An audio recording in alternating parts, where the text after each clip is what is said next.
Eh bien bonjour, bonne année, même si ça fait déjà plusieurs jours que c'était la nouvelle année. Les amis, j'espère que vous allez bien. Moi ça...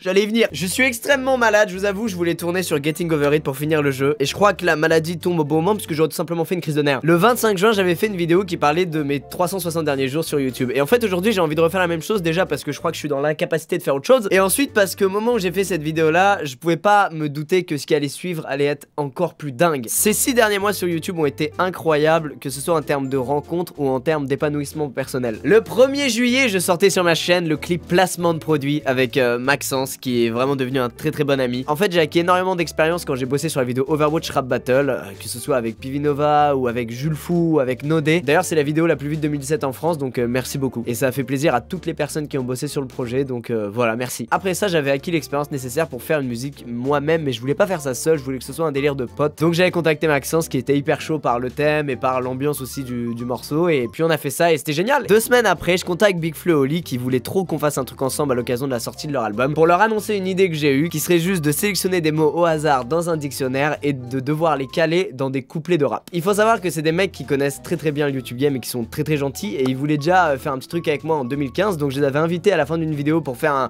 petit chant, un petit truc. Et voilà les gens, c'est déjà la fin de cette vidéo, j'espère que ça vous a plu. Allez hop, Yo, c'est Big Flo et Oli, l'album est là, on a visé haut, on débarque chez Squeezie, on fout le bordel dans ta vidéo. Comme Lucas, on peut rater nos intros, faire le beau devant l'ordi, avoir la dalle comme Jumbo. Je sais, on était jeunes, quand tu regardes ça maintenant, t'es pas très bien, t'es plutôt gêné, on va pas se mentir. Mais en tout cas, c'était une trop bonne rencontre, on avait kiffé et on s'était dit à l'époque qu'à la sortie de leur prochain album, on ferait un vrai truc cool. Chose faite, on a sorti cette vidéo là dans laquelle on a déliré sur le bandeau à l'arrêt du dictionnaire et elle a hyper bien marché, le concept vous a trop plu. La suite, vous la connaissez, 2 mois après, je leur dis les mecs, ce qu'on a fait il y a 2 mois c'était génial, j'ai trop envie qu'on fasse la même en mieux. Et en fait en parallèle j'avais déjà contacté le petit Robert, éditeur du dictionnaire qu'on avait utilisé dans la première vidéo, et je leur avais demandé si c'était possible d'avoir Alain Rey, et je crois qu'il était en vacances en Bretagne à ce moment là, donc j'avais pas trop encore eu de réponse. Et en fait Big Flo et Oli ont eu la même idée que moi de ramener Alain Rey et m'avaient demandé mec tu penses pas que tu peux nous ramener Alain Rey. J'avais tout donné pour pas qu'il grille, je leur avais même fait croire que Alain Rey avait trop mal pris le fait qu'on se moque du bandeau et tout et qu'on utilise sa tête, alors qu'en fait c'est faux. J'ai eu une réponse 7 jours plus tard environ de l'éditeur qui m'a dit bon bah Alain il est hyper partant, il a adoré votre vidéo, il a adoré ce que vous avez fait, il trouve ça génial comme principe. Et ensuite je leur présente ce fameux Alain Rey, ils étaient bah voilà, vous l'avez vu dans le best of là, il y a quelques jours, ils étaient vraiment sur le cul, ils étaient trop contents. Et Alain Rey il est vraiment excellent, il est hyper compréhensif, attentif, rigolo, et c'est un grand monsieur quoi. Franchement c'était un peu comme si c'était notre grand-père à nous trois qui était venu, et on avait une sorte de respect naturel pour lui, et il a un charisme, enfin c'était vraiment génial. Puis le lendemain soir on sort le clip qu'on a vraiment fait en 1 heure à l'arrache, on faisait que 3 prises par plan séquence, enfin bref, et ben les gens ont vraiment aimé le truc quoi. Et aujourd'hui c'est pareil, l'une des vidéos les plus vues de ma chaîne, 19 millions de vues, je crois que c'est la 2e vidéo la plus vue de ma chaîne après Overwatch, donc c'est ouf. Ces 6 derniers mois sur YouTube sont aussi ceux où j'ai fait le plus de vidéos avec d'autres personnes, que ce soit avec McFly et Carlito, Natou, Maxence, Cyprien. J'ai vraiment fait énormément de vidéos à plusieurs parce qu'en fait je me suis rappelé que quand j'avais commencé YouTube à l'époque en 2011, c'était dans cette ambiance là. J'essayais de faire des trucs avec mes potes du lycée, de les ramener dans les vidéos, qu'on délire ensemble, et en fait j'avais perdu ce truc là pendant 2 ans, et en fait je m'étais isolé, je bossais comme un chien, je faisais 4 vidéos par semaine, et en fait j'avais complètement oublié le pourquoi du je suis sur YouTube, pourquoi je me suis mis à faire ça. Et du coup ces 6 derniers mois en fait ça a été vraiment une libération, ça m'a fait énormément de bien de faire des vidéos avec plein de gens. La meilleure chose c'est d'inviter des potes en vidéo, de délirer avec eux, parce qu'il y a une complicité, il y a un truc, et les gens adorent ça en fait, voir des gens qui s'aiment bien s'amuser entre eux, se vanner et tout. Et même moi j'ai pris un plaisir monstrueux à faire plein de vidéos avec McFly et Carlito, c'était vraiment ma rencontre de 2017. C'est 2 personnes formidables, je les adore, ils m'ont beaucoup apporté, et c'est un peu mes grands frères. Et je sais pas, c'est une sorte de déclic bizarre que j'ai eu.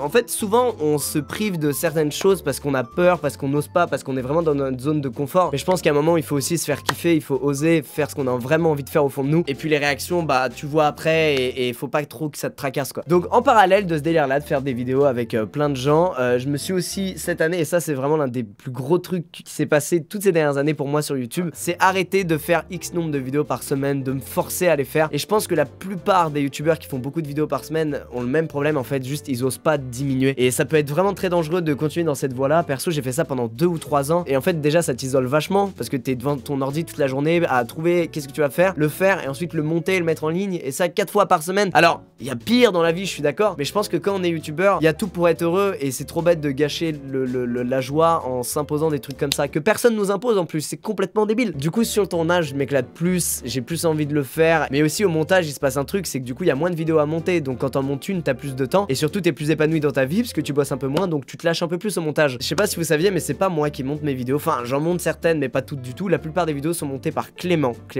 est mon monteur depuis maintenant 2 ans. En fait, il y a un vrai travail de création derrière, faut vraiment ajouter sa touch au montage, sinon la vidéo est pas dingue. Clément se donne de ouf, il craque complètement son slip et putain, les vidéos sont géniales. Clément, si tu regardes cette vidéo, et vu que c'est toi qui vas la monter celle-là, je sais que tu la regardes, et ben plein de gros bisous à toi et gros love. Et en parlant de Clément, j'étais très content parce que en août, je suis allé au Canada pour une OP par l'Office du tourisme canadien. Destination Canada.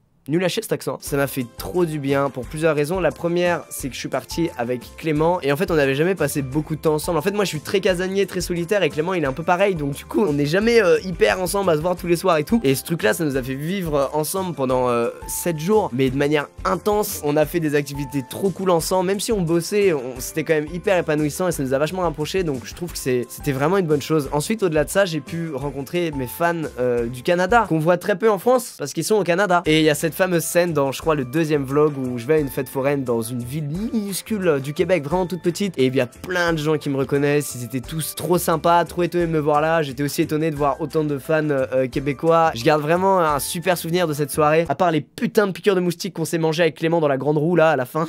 Horrible mec, il y avait 1000 moustiques à tous les étages de la roue, c'était horrible. En tout cas les Québécois, vous m'avez fait vraiment chaud au cœur. J'ai découvert un peu vos traditions, vos plats préférés, votre manière de vivre, votre joie de vivre. Vraiment merci à tous ceux que j'ai croisés là-bas, que ce soit des abonnés ou des gens qui nous ont aidés au long de notre voyage. C'était fou et voilà, j'en ai gardé un souvenir à jamais sur ma peau par David Cote qui m'a tatoué et qui a aussi tatoué Clément d'ailleurs. Tous les voyages que j'ai pu faire m'ont vraiment marqué et je m'en souviendrai toute ma vie. Et le dernier que j'ai fait était génial parce que c'était le Japon qui est mon pays préféré sur terre et que j'ai pu adopter enfin un petit Shiba Inu. C'est un truc que je rêvais de faire depuis plusieurs années, mais comme je vous ai dit, j'ai vraiment passé 2 ans la tête dans le travail à tourner, monter tout le temps 4 fois par semaine. J'avais vraiment aucun temps, même pour m'occuper de Jumbo, j'avais peu de temps, c'était l'enfer. Du coup j'avais reporté ce projet d'adopter un chien parce que j'étais tout simplement pas prêt et c'est une décision qu'il faut prendre au sérieux et pas du tout à la légère. Je vais au Japon une première fois, je le vois tout petit, il était hyper content de me voir alors qu'il me connaissait même pas. Je comprends toujours pas. Moi je vois un inconnu arriver, mec, je m'en bats les couilles. Lui il me fait une fête de fou, je le sors, il court, il vient dans mes bras, c'était dingue. Je suis hyper gaga et des fois j'ai peur, je me dis attends, peut-être j'en fais trop avec mon chien et tout, mais c'est ce que c'est quand on aime quelqu'un ou un animal, et ben on a envie de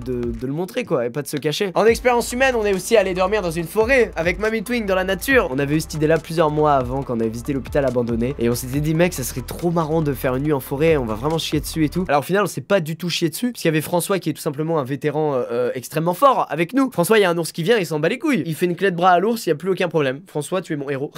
C'est marrant parce que je regardais les émissions de Mamie Twink il y a des années, il faisait des émissions sur jeuxvideo.com où il parlait de World of Warcraft et me dire que quelques années après je me retrouve avec ce mec en forêt en train de faire un feu et de fabriquer un abri. Je trouve ça génial. Mamie Twink, gros bisous à toi. Novembre, je sors mon premier livre, tourne la page, fait avec Maxence et mon frère. Ça fait toujours plaisir de sortir quelque chose où tu sais que des gens vont être contents d'acheter ce truc là parce qu'il est relié à toi, c'est toi qui l'as créé et ils auront l'impression d'avoir un petit truc de toi chez eux en fait. Et je voulais pas qu'ils aient cette impression avec un objet nul à chier que j'ai même pas fait moi-même. Là c'est vraiment un livre qu'on a fait nous-mêmes. Alors on l'aime pas, c'est normal hein, ça peut pas plaire à tout le monde, mais au moins moi j'en suis fier et y a rien de mieux que d'être content de ce que t'as créé et de rendre des gens heureux avec ça quoi. Voilà. Ces derniers mois je suis aussi passé à la télé. Tourne la page. Vous aviez peur que vos fans soient incapables de savoir comment ça fonctionne. Alors c'est devenu un métier, donc en 2017, de regarder des jeux vidéo énormes, gagner de l'argent. On en a vu des branleurs dans l'émission, mais celui-là il est magnifique. Putain de merde, ça fait si mal encore, même des mois après. C'est faux. Je peux pas faire cette vidéo sans parler de ça, même si j'aurais aimé ne pas en parler parce que ça vaut pas le coup. Pour faire la promo de mon livre, il fallait que je fasse une télé, en gros. Et du coup,